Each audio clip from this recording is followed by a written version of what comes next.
Hello and welcome to SBR's Bet Battle. I've got William Hill's in-play radio host Lee Phelps on the line, and we are now moving on to Southampton, Manchester City versus Southampton. And I think this is the last Bet Battle actually of the season, and the last match to preview. So Manchester City versus Southampton. Is this a tough match? Yes. Is this a tough match to preview? No, I was just shedding a tear then, sorry. I know. I thought it was quite a hard game. Yeah, I mean, it's obviously two teams who've been really good this season, aren't they? And when you look at the stats, though, Southampton have scored 17 goals away from home this season, which is not very many. They've conceded 18, best away defence in the division. They haven't really done that well at the big teams. I think they beat Manchester United, but they haven't beaten any of the other top 6 teams. Man City have scored, I think it's 42 goals at home this season, which is a fantastic record, obviously. So, you know, you think they'd be able to outscore them, but I think Southampton will do a little bit of a job on them, but I think City will win in the end. So, I was really impressed by this price. Good Southampton defence, Man City winning in the end. City win, under 2.5 goals, 8.0, 4-1. Ooh, that's really good. That's really good, actually. I was really happy with that. My only worry is whether it can end in a draw, and I just wasn't sure. And so this is my bet. I know you're not going to get too excited over this one because the odds aren't that great. But I thought, considering the bet, I thought it was really good. Under 3.5 goals, 1.7.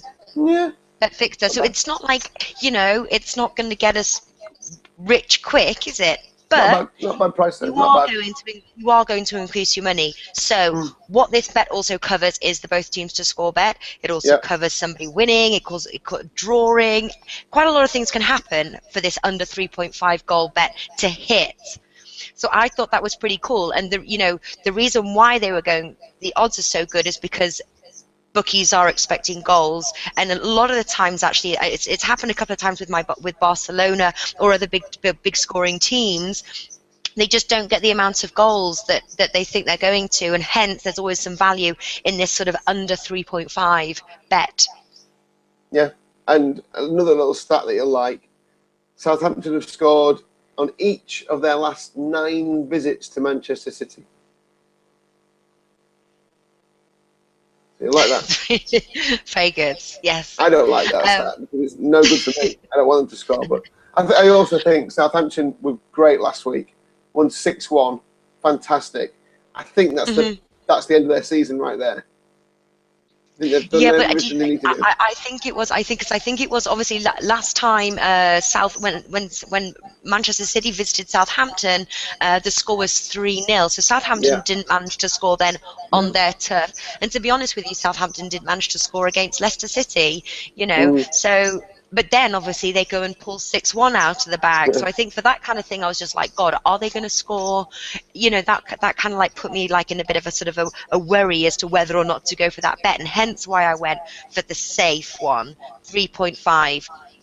The other bet that I did quite like, though, if you were going to complain about my odds, was Manchester City -1, and that's 1.98 as another option.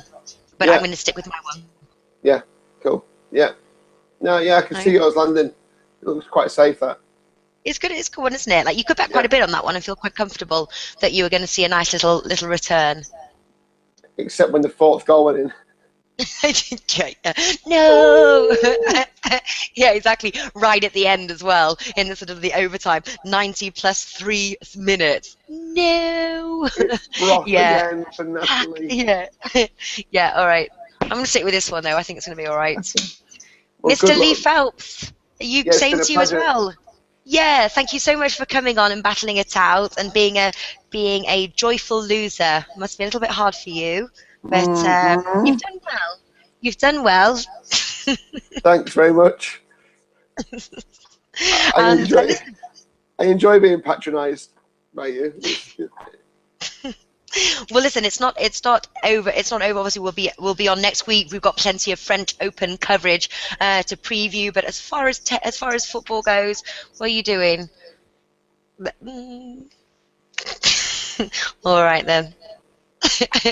But listen, as far as coverage goes, we will be on tomorrow. Next week to do some French Open coverage as well. So have a great weekend, Lee, Thanks and very much. we'll And see you? you next week. Yeah, see you soon. Thanks. All right, bye bye.